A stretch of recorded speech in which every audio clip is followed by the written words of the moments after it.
Welcome to Time News. Today we will be discussing the latest developments in the longevity industry over the past week. In this episode, we'll have a total of 10 news pieces to share with you.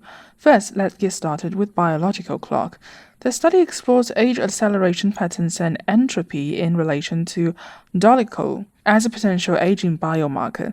Using lipidomics data, a novel aging clock predicts biological age, revealing significant accelerations in individuals with autism, particularly after age 40, shedding light on the age mechanisms in the prefrontal cortex, which is from National University of Singapore. On dietary restriction, a diet plan altering between 4 days of low-calorie intake and 10 days of regular eating led to weight loss in middle-aged monkeys.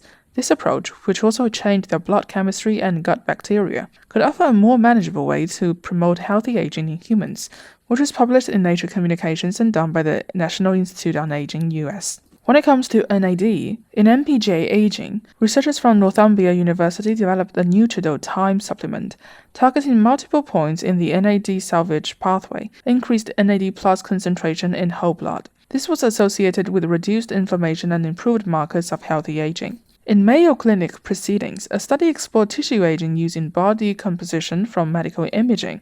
Older tissue age was correlated with specific biomarkers and was linked to chronic conditions and mortality risk, indicating the potential of imaging-based body composition measures in understanding accelerated aging. In scientific reports, accelerated early adiposity rebound around age 10 correlates with higher peak height velocity, but not with age at PHV. Only subcutaneous adipose tissue partially mediate the EAA-PHV association, while boys with higher EAA had lower total testosterone levels, which is done by US scientists. The next part is about female aging. Spanish scientists mapped age-related changes in myometrial cells, revealing fewer contractile cells and disrupted cell-to-cell communication, impacting pathways crucial for tissue repair and immunity. These insights shed light on implications during pregnancy and labor in older individuals, which is published in Nature Communications. In Cell, researchers from Germany explored how the mouse reproductive cycle and aging affect tissue structure and gene expression.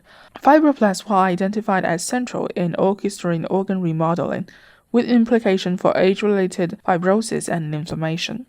On muscle aging, the study explored the relation between MIR146A expression and tendinopathy, revealing a negative correlation with the disease severity. By overexpressing MIR146A, researchers observed a reduction in senescent markers and SASPs in tenocytes, counteracting age-related changes, which is published in Aging US. Aging exacerbates acute graft versus host disease after allogenic hematopoietic stem cell transplantation, which increased inflammation and reduced survival in older donors. Pro-inflammatory HSC subpopulations and IL-1 and IL-6 and trail signaling drive HSC dysfunction during aging, informing tailored GVHD management for aged donors. Finally, U5 snRNP deficiency in Drosophila imaginal cell triggers extensive transcriptional remodeling, R-loop accumulation, and stress responses, leading to cell cycle arrest and apoptosis. The XRP1 IRBP18 heterodimer mediates the stress program, linking splicing defects to cellular senescence pathways, which is done by the University of Cologne and published in Nucleic Acids Research. And thank you for joining us on this week's Time News. We hope you found these updates informative and inspiring, and don't forget to subscribe our channel, and wishing you a happy Chinese New Year.